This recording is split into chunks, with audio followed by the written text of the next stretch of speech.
यानी साहब, अगर आयरन ओर की बात करें या माइनिंग इंडस्ट्री की बात करें तो किस हद तक आप देखते हैं कि जो फॉरेन इन्वेस्टर्स हैं वो पाकिस्तान को अट्रैक्ट पाते हैं इन्वेस्टमेंट के हवाले से?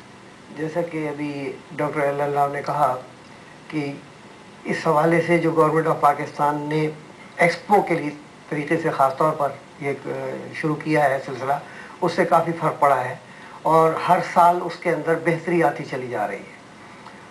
जहाँ तक मैं अपनी ज़ाती बात करूँ, पाकिस्तान ट्रेडर्स एसोसिएशन हांगकॉन्ग में हमारा जो असल मकसद है वो वहाँ जो गैर मुल्की हैं उनको मोटिवेट करना, अपनी तमाम प्रोडक्ट्स को प्रमोट करना। और अल्हम्दुलिल्लाह 2005 को देखें, उसके बाद देखें, अब देखें कि जो पहले जिसमें फॉरेनर कम आया था, इस मरतबा फॉरेनर सबसे ज़्यादा है लोकल्स के मुकाबले में। ये बहुत अच्छी बात है। अब इसमें हमें थोड़ी सी वो है कि अगर गवर्नमेंट ऑफ पाकिस्तान ज़रा सा जो हमारे सप्लायर हैं, एक्सपोर्टर्स हैं, उनके लिए भी कुछ ऐसा सिलसिला बनाए कि वो फ्रेंडली सप्लाई और फ्रेंडली बिजनेस की इन्वायरमेंट पैदा करने की कोशिश करें, तो मैं समझता हूँ कि मज़ीद बेहतर हो सकता है। राइट। आज हम बात कर रहे हैं एक्सपो पाकिस्तान 2010 के हवाले से। इस वक्त हुआ एक शॉर्ट ब्रेक का, ब्रेक के बाद हाजिर होते हैं, हमारे साथ रहिए। जिन साहब, आपसे जानना चाहूँगा कि आयरन ओर के बारे में अगर हम बात करें तो चाइना की जो ट्रेड रही है वो ऑस्ट्रेलिया के साथ रही है। ऑस्ट्रेलिया पे बहुत ज़्यादा रिलाय करता है China in terms of iron ore. और रिसेंटली जो रियो टिंटो के इश्यूज़ आए, आपने देखा था कि चाइनीज़ ने कुछ ऑस्ट्रेलियन ऑफिशियल्स को वहाँ पे जो है अरेस्ट भी किया कुछ इश्यूज़ पे।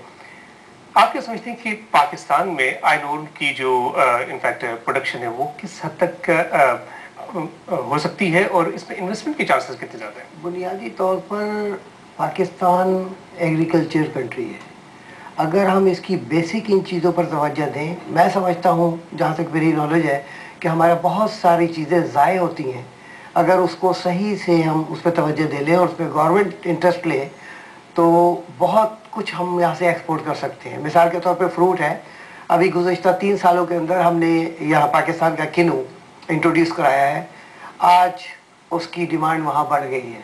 मैंगो पहले कोई पूछता नहीं था, जो लोकल चाइनीज़ पीपल थे उसके करीब से भाग जाते थे उसकी खुशबू की वजह से।